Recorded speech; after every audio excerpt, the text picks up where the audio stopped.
ओए बस करो।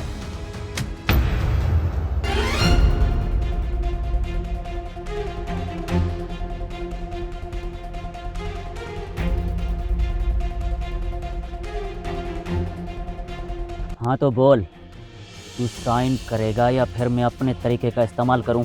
मेरे आदमी तो इतनी देर से तेरी मिन्नत समाजत करके थक गए। बोल, साइन करेगा या नहीं? नहीं, कभी नहीं। तुम चाहे मुझे जान से मार दो, लेकिन मैं अपनी जमीन तुम्हारे नाम नहीं करूंगा।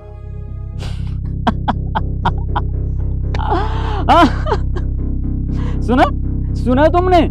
ये कहते ये साइन नहीं करेगा। इसकी जुर्रत तो देखो, सरदार दिलावर के सामने इनकार कर रहा है ये।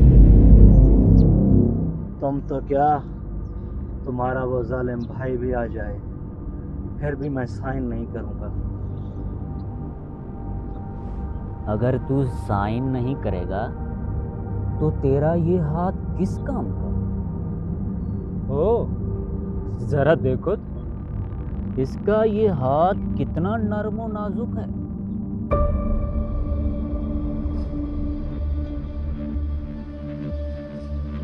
चलो एक सौदा करते हैं, या तो तू साइन करेगा या फिर अपना ये हाथ मुझे देगा।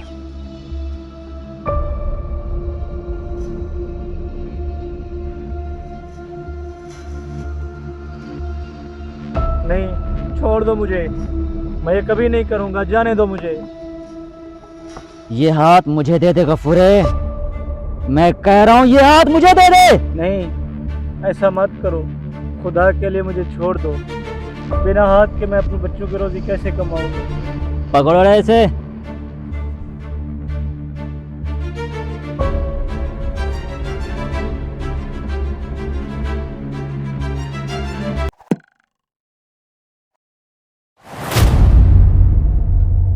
कौन है?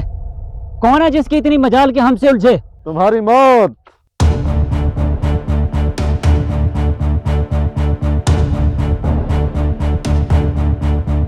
शर्मा क्यों रहे हो? जरा नकाब तो हटाओ। जाओ रे, मैं इसे अपने घुटनों में देखना चाहता हूं।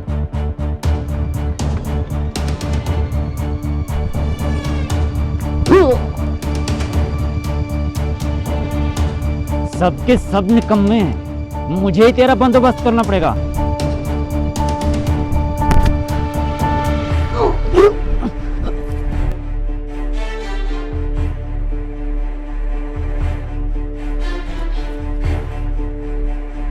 नहीं,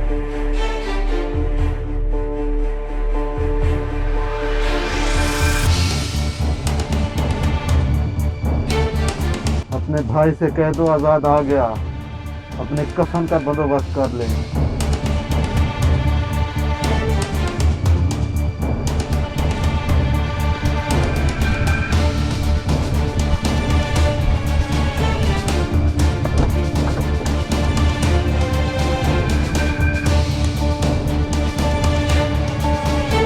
भगवान,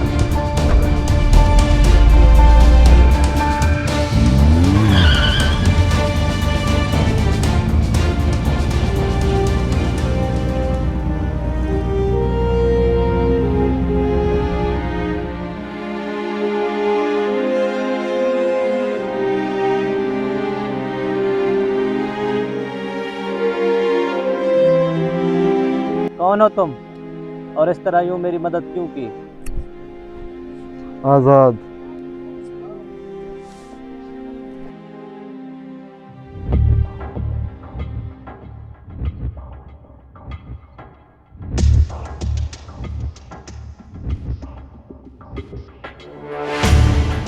क्या वो अकेला था? हाँ भाई, वो अकेला था मगर सब पे भारी हो गया। उसका हुलिया याद है कुछ? कौन था वो? उसकी कोई पहचान हुई? नहीं भाई, उसने नकाब ओढ़ा हुआ था, लेकिन भाई जाते जाते उसने एक नाम बताया था। तो बताओ मुझे, क्या नाम बताया उसने अपना? उसने मेरे कान के करीब होकर कहा कि भाई से कहना कि आज़ाद वापस आ गया।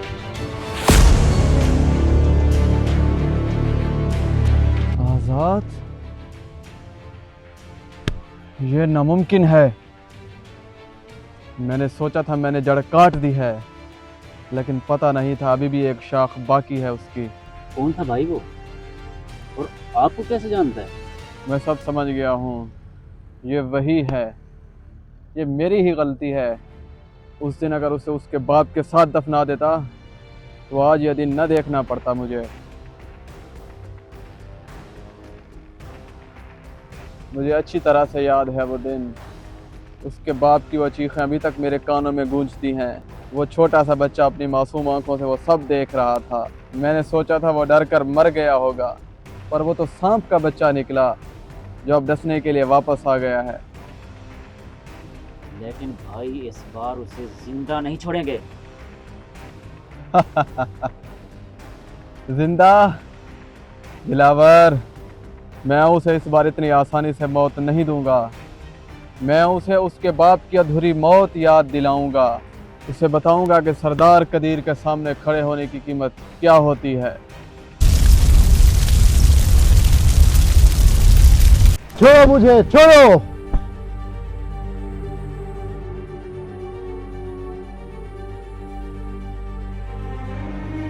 ये जमीन हमारी है सरदार। जमीन? यहाँ जमीन भी मेरी और तुम्हारी सांसें भी मेरी हैं।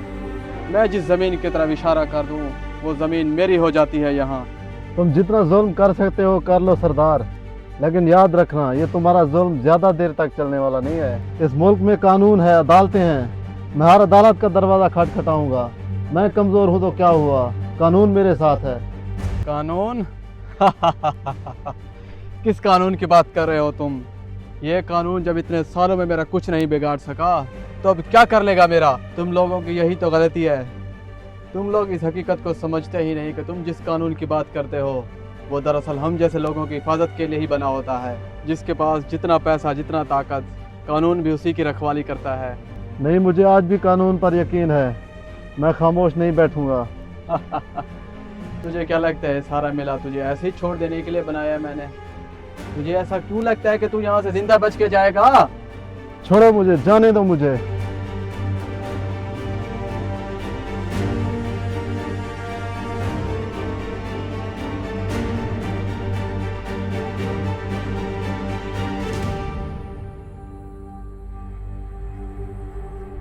खत्म कर दो इसे। पापा! इसका क्या करना है सरदार?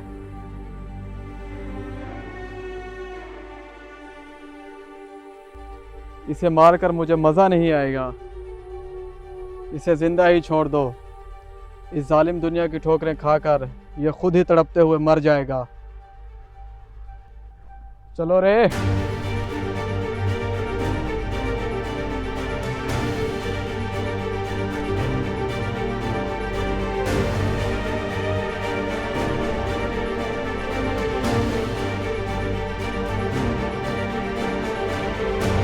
उठे बाबा, उठे बाबा, उठे।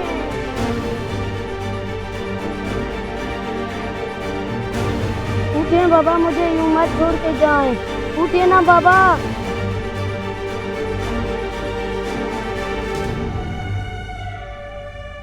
क्या हुआ, फिर से वही ख्याल? हाँ, वो ख्याल अब मेरी रग रग में बस चुका है। उठते बैठते जागते सोते अब हर वक्त यही ख्याल रहता है कि सरदार ने मेरे सामने मेरे बाप को बेदर्दी से मारा और मैं कुछ ना कर सका। आखिर कब तक तुम खुद को कसूरवार ठहराते रहोगे? तुमने वो जुल्म देखा क्योंकि तुम कमज़ोर थे। तुम कुछ नहीं कर सके क्योंकि तुम्हारे बाजुओं में वो जान ही नहीं थी। तुमने वो सब इसीलिए देखा कि आज इतने सालों बाद तुम अपनी उस अधूरी कहानी को मुकम्मल कर सको। मैंने इतने साल सिर्फ इस वक्त का इंतज़ार किया, अब मुझे बस उसके सामने आने का इंतज़ार है। एक दिन वो खुद सामने आएगा और बुखला के सामने आएगा, और वही वो वक्त होगा जब तुम अपना बदला पूरा करोगे। जानते हो उस दिन उसने तुम्हें ज़िंदा क्यों छोड़ दिया था? क्यों? उसने इसलिए तुम्हें ज़िंदा छोड़ दिया कि तुम ज़माने भर की ठोकरें खाकर एक दिन खुद ब खुद मर जाओ। लेकिन शायद वो इस बात को नहीं जानता कि जिसे अल्लाह बचाना चाहे उसे कोई माई का लाल मिटा नहीं सकता। जिंदगी और मौत के फैसले आसमानों पर होते हैं, इन ज़मीन पर चलने वाले जालिमों के हाथों से नहीं। उसने तुम्हें मिटाना चाहा था मगर रब ने तुम्हें मौजज़ा बनाकर बचा लिया। तो मेरा बच जाना क्या महज एक इत्तेफाक नहीं था? इस कायनात में सिर्फ इत्तेफाक से कुछ नहीं होता मेरे बच्चे। हर चीज़ के पीछे एक मसलहत छुपी होती है। उसने तुम्हें इसलिए बचाया कि तुम हक की गवाही बन सको। देखा तुम आज इतने सालों बाद भी जिंदा हो और वो जालिम अपने ही खौफ के साए में मर रहा है। तो अब मुझे क्या करना चाहिए? क्या वो वक्त अब आ गया है? वक्त आ नहीं गया, वक्त आ चुका है। याद रख, जब जुल्म हद से बढ़ता है तो मिट जाता है, मगर जिसके सर पर रब का हाथ हो वो तपते सहरा में भी ठंडी छाँव पा लेता है। जाओ और अपना हक छीन लो, क्योंकि जो खुदा तुम्हें मौत के मुंह से निकाल सकता है वो तुम्हें फतह भी दिलवा सकता है। इंशाल्लाह जुल्म के खिलाफ इस जंग में अल्लाह हमारा साथ देगा। उसने भी कोई ना कोई प्लान बनाना शुरू कर दिया होगा और बहुत जल्द वो चूहा अपने बिल से बाहर निकलेगा।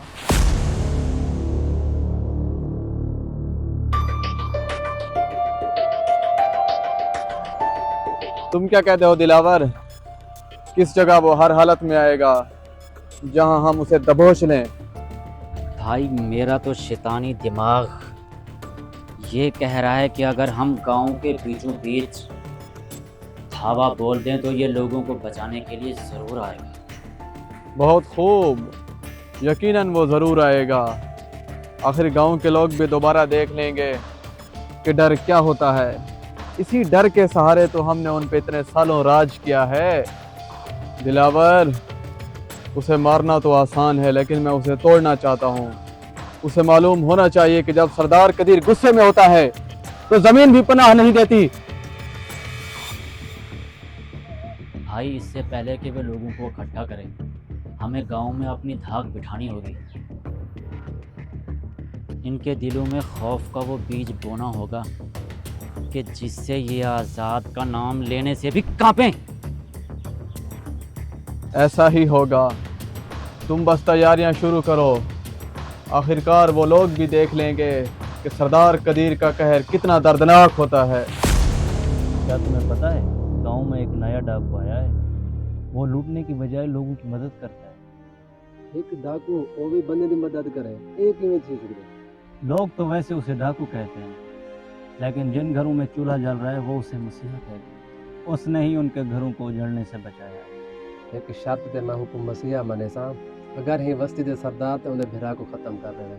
हो सकता है वो आया ही सरदार के लिए हो।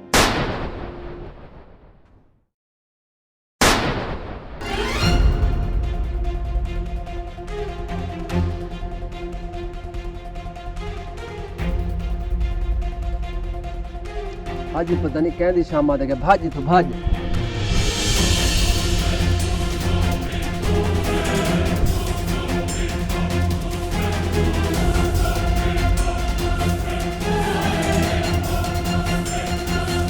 इस डाकू के बारे में कुछ हमें भी तो बताओ।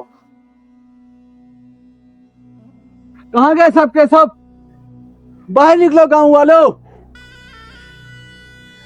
बुलाओ आज अपने उस मसीहा को। मैं देखता हूं कैसे हो तुम सबको मेरे कहर से बचाता है।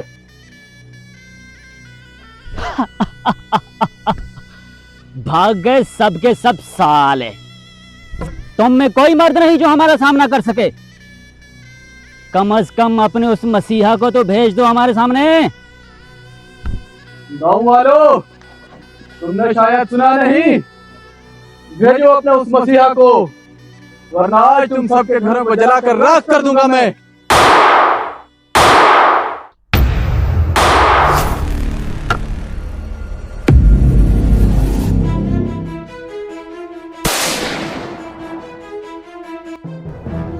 कौन है वह बुज़दिल जिसने छुपकर वार किया है? सामने आ।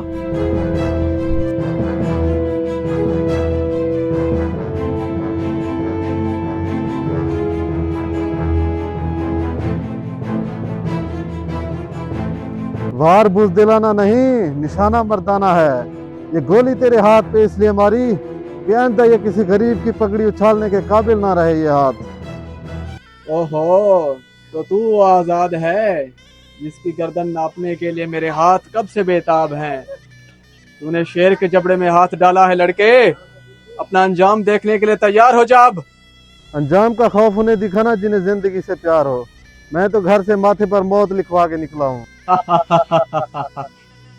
बहुत ऊंची उड़ान है तेरी, लेकिन याद रखना, ऊंची उड़ान वाले जब गिरते हैं ना तो उनकी हड्डियों का शोर दूर दूर तक सुनाई देता है।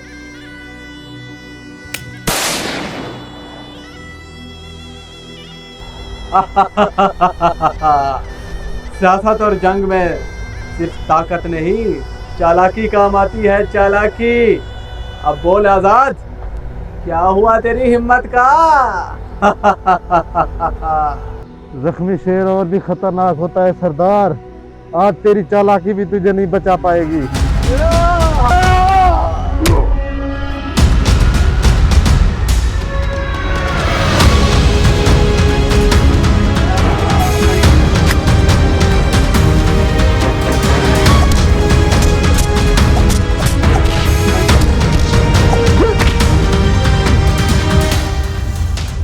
तेरी हस्ती मिटाने के लिए मेरा ये एक हाथ ही काफी है। तेरी हस्ती तो तेरे गरूर ने पहले ही मिटा डाली थी। मैं तो बस मट्टी डालने आया हूँ।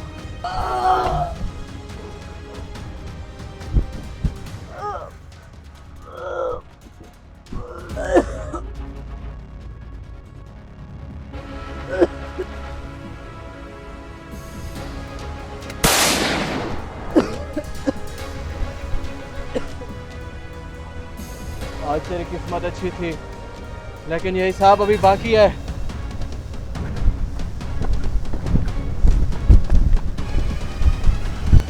भाई भाई मुझे अकेला मत छोड़े, मुझे बचाएं भाई, मुझे बचाएं।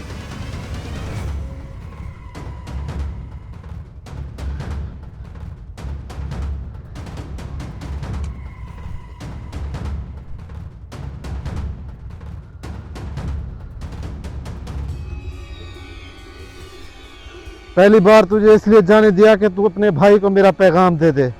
अब तेरा खेल खत्म। नहीं नहीं, मैंने कुछ नहीं किया। ये मेरा भाई ही है जो गांव वालों पर जुल्म करता है। मैंने कुछ भी अपनी मर्जी से नहीं किया। बिल्कुल ठीक कहा तुमने। तुम कुछ नहीं करते, बल्कि अपने भाई के खास मोरे हो जिसे वो गांव पर जुल्म करना सिखा रहा है। देखो अहमदा, मैं ऐसा कभी नहीं करूँगा।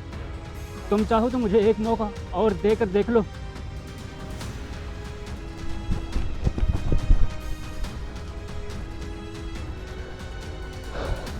जरूर दूंगा, जरूर दूंगा, लेकिन सिर्फ मौत।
ऐ मेरे गांव वालों, कब तक, आखिर कब तक इस जुल्म की दीवार के साए के नीचे दबक कर जियोगे?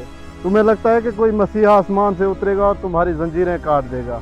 नहीं, ऐसा हरगिज नहीं है। मसीहा तुम्हारे अंदर सो रहा है, बस उसे जगाने की देर है। जो कौम अपने हक के लिए खड़ी नहीं होती, वक्त उसे कचरे के ढेर में फेंक देता है। ये जो तुम्हारे हाथों में लाठियां हैं, ये बुढ़ापे का सहारा ही नहीं है। ये जुल्म के खिलाफ उठने वाला हथियार बन सकती हैं, लेकिन तुमने तो डर को अपना लिबास बना लिया है। सुनो, हक मांगने से नहीं मिलता, हक छीनना पड़ता है। वो जालिम तुमसे इसलिए नहीं लड़ते कि वो ताकतवर हैं, बल्कि इसलिए लड़ते हैं कि तुम बिखरे हुए हो। जिस दिन तुम लोग एक मुट्ठी हो गए, ये जुल्म के महल रेत की दीवार साबित होंगे। मैं आज़ाद हूँ। मैंने चोरी ज़रूर की है, लेकिन तुम लोगों के नसीब की नहीं की, बल्कि उन जालिमों की नींद की मैं अकेला जरूर लड़ सकता हूँ, लेकिन जीत तभी होगी जब तुम लोग मेरे साथ होगे। अपनी आंखों से खौफ का पर्दा हटाओ, उठो कि तुम्हारी आने वाली नस्लें गुलामी की बेड़ियों में पैदा ना हो। याद रखना, जालिम तब तक जालिम है जब तक मजलूम खामोश है। तुम्हारा डर ही जालिम की सबसे बड़ी ताकत है। तो बताओ मुझे, जुल्म के खिलाफ खड़े होगे? क्या तुम गुलामी की जंजीरें तोड़ोगे? अपने हक के लिए लड़ोगे? अपने हक के लिए मरोगे?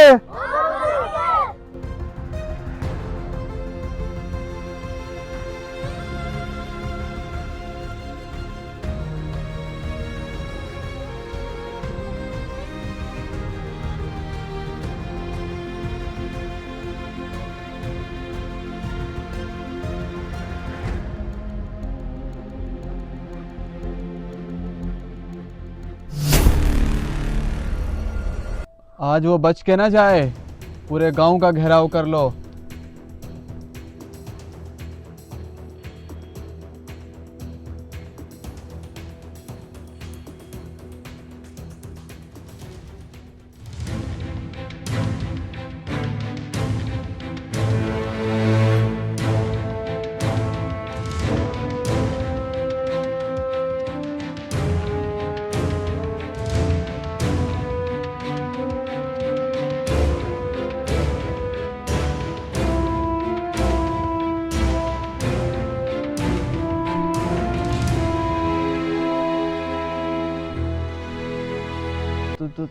तू